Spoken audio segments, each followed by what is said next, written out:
Buy now, pay later options are booming with large retailers getting in on the trend. It's becoming easier and easier to pay for goods, and it's an increasingly popular choice.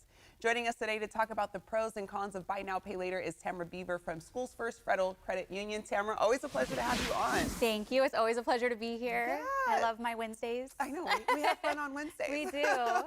So could you give us a broad overview of what buy now, pay later is? Absolutely. So I'd be really happy to. Buy now, pay later is actually a payment option that has been available for a really long time. In fact, according to Bloomberg, it's been around since the 19th century and started with sewing machines. The Singer sewing machine, you could buy it for $1 and make a weekly payment of $1 and walk away with your machine. So of course, technology has kind of modernized that, and it's an option that's available to a lot of us at checkout now, at a lot of our online retailers.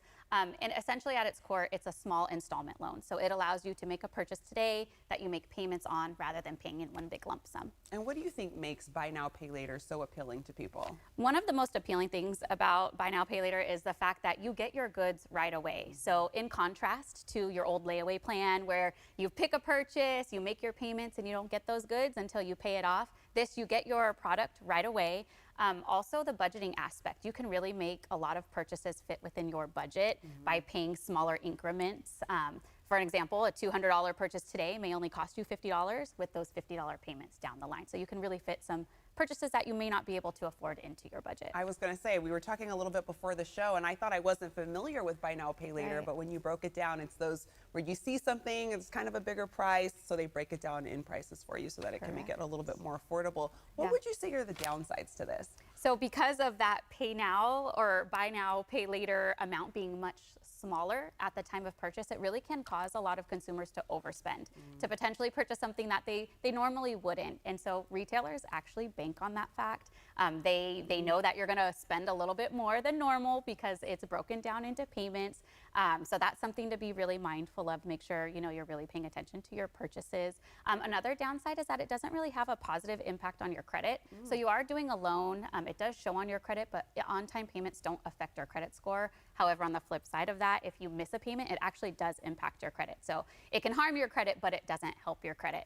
And then another thing is returns. Returns can be really kind of muddy and tricky because the merchant has to speak with your provider. It can take some time and delay the process of you getting your funds back. And so you're still responsible for making those payments while that's getting figured out. Okay, I'm learning so much. I didn't know on-time payments don't affect your credit score, but if you miss it, that's when you start seeing that change. And then you may have some penalties too, and you just want to stay away from all of that. Steer clear from it. Yes. So what are some tips we can use to determine whether buy now, pay later is a good fit when it comes to purchases? So we want to make sure we're always safeguarding our credit, right? And that we're really paying attention to our budget. So the first thing you want to consider, is this a purchase you would normally make? Or are you purchasing something larger than you normally would because of the smaller payment structure? You also want to make sure that you're not making payments, these monthly payments on your credit card, because if you're doing so, you're actually going to pay more interest on your credit card. Because they are so available and so popular, you can also have multiple buy now, pay later loans through different providers, and managing those payments can be really difficult. You can't put them into a one monthly payment, so you have to be mindful. The last thing we want is to miss a payment and have it affect our credit. So really pay attention to how many of these loans you have and also the terms. Each provider has their own terms, maybe interest, it may be fees. So make sure you're really familiar with what type of loan you're in before you agree to this type of purchase. That's good to know. And I know Schoolsfirst Federal Credit Union, you guys have a lot of branches, so if people have questions, they could visit them. Absolutely. My favorite thing to do is sit down with members. So come in, come see me, ask any of our representatives. We'd be happy to help. All right, and she's the Fruit Ridge branch manager, so go right. and check her out. Thank you. Tamara, thank you. And for more information, you can visit schoolsfirstfcu.org.